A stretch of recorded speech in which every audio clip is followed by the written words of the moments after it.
So I want to give you guys some help with Excel for Chapter 6.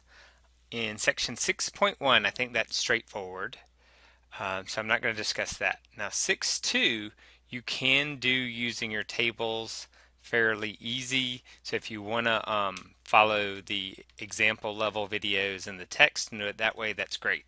But I'm going to show you how to do it in Excel, because if you use Excel, you can do section 6.2 and 6.3 exactly the same. And then section 6.4, I'm also going to show you how to do that using Excel. So here in this first example I want to look at, this is section 6.2 where we have the standard normal. Anytime we talk about Z is the standard normal. That means that the mean is 0 and the standard deviation is 1. These are pretty straightforward with your table, but I'm going to show you how to do them in Excel. So for this first example, if we have a normal distribution, we're going to have this little bell curve. And in the middle of this distribution, because it's standard, we're going to have 0. Now what we want to find is the area to the left of 0.49. So 0.49 is positive, so that would be on the right of 0, but I want the area to the left. So I want this area over here to the left, and I want the area to the right of 1.91. So that's going to be this area up here. So to find the area to the left of 0.49, I'm going to hit equal norm dot dist, distribution, open the parentheses. Okay, now the thing to remember here, Excel is exactly the same as your tables in that it always gives you the area to the left. Well, that's what we're looking for in this case, so we can just enter our value 0.49, comma. The mean here in this case is 0, so our second entry is the mean, comma.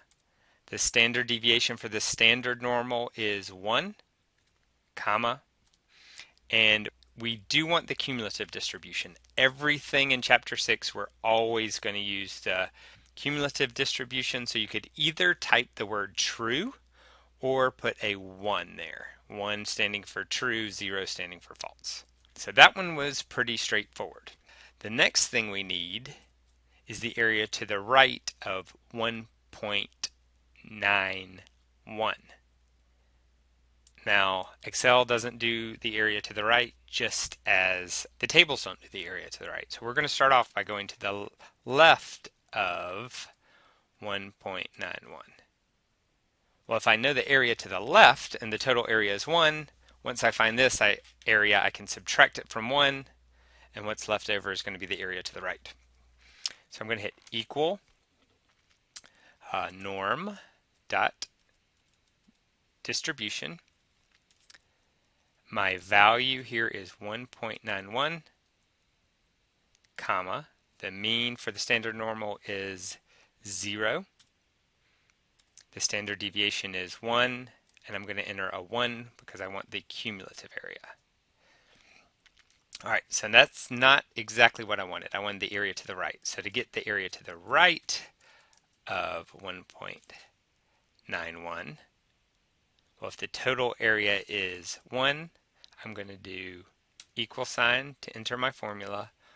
1 minus this answer here would give me now the area to the right. Okay, so we're almost there. So to find the total area, I just need to add those two areas together. So I equal sign, and then I want the area to the left of 0.49 plus the area to the right of 1.91, and I get an answer of 0.716. Okay, now I'm going to jump to section 6.3 here, where it's not necessarily the standard normal. So our mean is not 0 and our standard deviation is not 1. Now, if we're using Excel, we can do it exactly like the example I just showed you. However, if you use the tables, you have to convert your values to a standard normal. So I'll let you watch the example level videos if you prefer the table. So in this case, my mean is not 0, my mean is 25, and my standard deviation is not 1, my standard deviation is 2. Okay, so it's still normally distributed, so I still have this bell shape, but now in the middle, instead of having 0, I have 25. Now what we want to find is the probability that something is between these two values. So 21 would be on the left of 25, and then 26 would be on the right of 25, and we want this area here between these two. So if you're using Excel, we're going to do it exactly the same as the one we did before, only instead of entering a mean of 0 and a standard deviation of 1, now we're going to enter a mean of 25 and a standard deviation of 2. The thing to remember is that both Excel and the tables give you the area to the left. So if I found the normal distribution here for 26, it's going to give me all the stuff, including this stuff right here that I do not want. So what we're going to do is find the area to the left of 26, which would give me both the red and the blue. And then I'm going to find the area to the left of 21, which would give me the blue stuff. And then if I subtract the blue stuff from the total, what's left over is the red stuff. So let's see if we could do that one. All right, so let's start here. Everything to the left of 26 equals norm dot dist. My value is 26. The mean was 25. The standard deviation is 2. And I'm going to enter a 1 because I want cumulative. So that gave me the area to everything to the left of 26. Now I'm going to find the stuff to the left of 21. I'm going to hit my equal sign again, norm dot dist. The value is 21. The mean is 25. The standard deviation is 2. And I always enter a 1 or the word true here to make that cumulative. So to find the area between, well, I need to take the area to the left of 26, which is this first value, and subtract off the stuff to the left of 21, which is this value, and then what's left over is this stuff between those two. Okay, this is another 6-3 problem. We have a mean that is not standard of 77, a standard deviation of 3, and we want to find the probability that we're greater than 70. All right, so let's draw this picture here. In the middle now, we have 77, which is our mean, and 70 would be over here. Now we want greater than. Well, greater than is going to be everything to the right. So now we need to remember when we use our norm.dist, that's going to give me the area over here to the left. So once I find that, I can subtract it from the 1 and find the area to the right. And does everyone understand that up here, because it said greater than, this is what told me right. Okay, if it said less than, that would be left. So first we'll find the area to the left of 70. I'm going to hit equal norm.dist. My value is 70. The mean was 77, and the standard deviation was 3. And we always want cumulative. Okay, now that is not what I want. I want the area to the right of 70.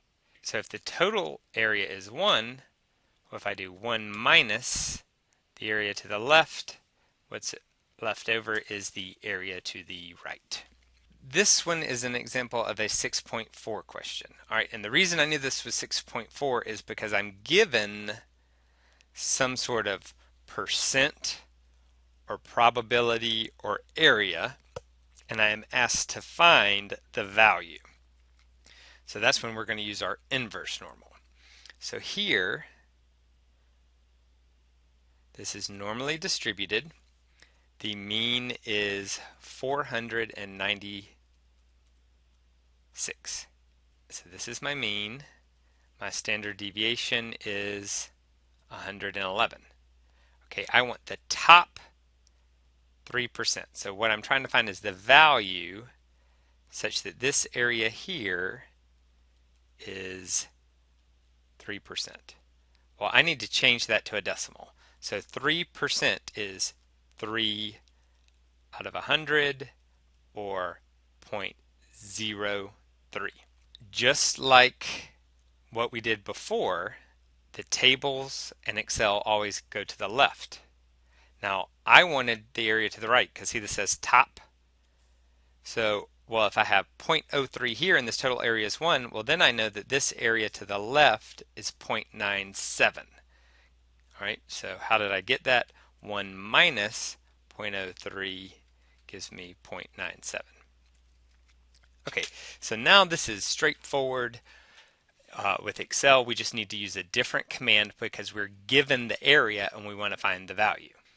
All right, so the area to the right was 0.03.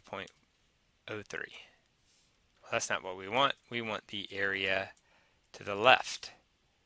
So we're going to do 1 minus that to figure out the area to the left, which we just did. Now, to find our value, I'm going to hit the equal sign. We're going to use norm dot, this time we're going to use INV, inverse.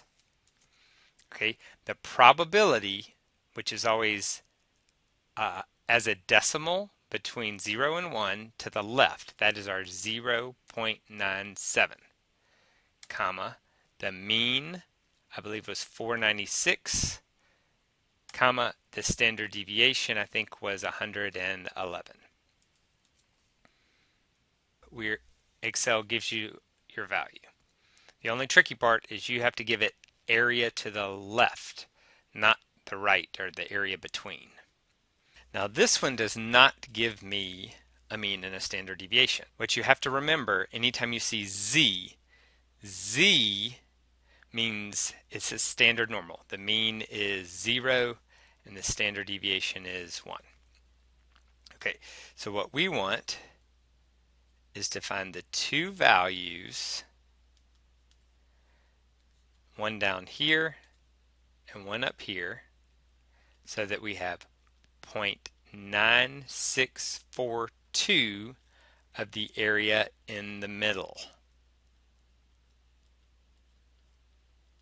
If the stuff in the middle, remember we always want the area to the left. So what I need to figure out is what is this stuff right here that is to the left? Okay, so if I go 1 minus 0.9642, well that gives me an area of 0.0358. Okay, now, so that means I have 0.0358 divided in both of these tails. Well, I don't want both. I want just the area to the left of that one. So here's what we're going to do. I am going to split this in half because this is symmetric. So I'm going to take that 0.0358 and divide that by 2. Okay, so that gives me 0.0179. So I have this little blue area down here is 0.0179, and this area over here is 0.0179. All right, now we've done the hard part. To find this value here, I need to give Excel the area to the left, which is that 0.0179. Now, to find this value over here, we have two strategies. One is if it's standard and this is negative, we just make it positive to find the other one. But to find all of this area to the left of that, well, that is going to be 0.0179 plus the 0.9642. So I'm going to add those two pieces together to get 0.9821.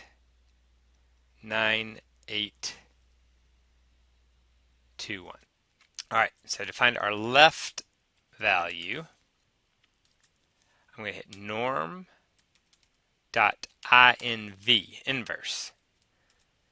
The area to the left of that left value was 0.0179. The mean, because it is standard, is 0, and the standard deviation is 1. Okay, so we get negative 2.0992. Now to find our right value here, I'm going to hit the equal sign, norm.inverse, INV. Now the area to the left of that one was 0.9821. The mean was 0 and the standard deviation was 1. And because this is standard normal, because we have 0 in the middle, I don't think you should be surprised that these two numbers have the same magnitude, right? One's just negative and one's positive. I hope that helps you using Excel. You can definitely do 6.1 and 6.2 easily using the tables. But 6.3 and 6.4, I think Excel is a little quicker than the tables, so I wanted to give you those hints.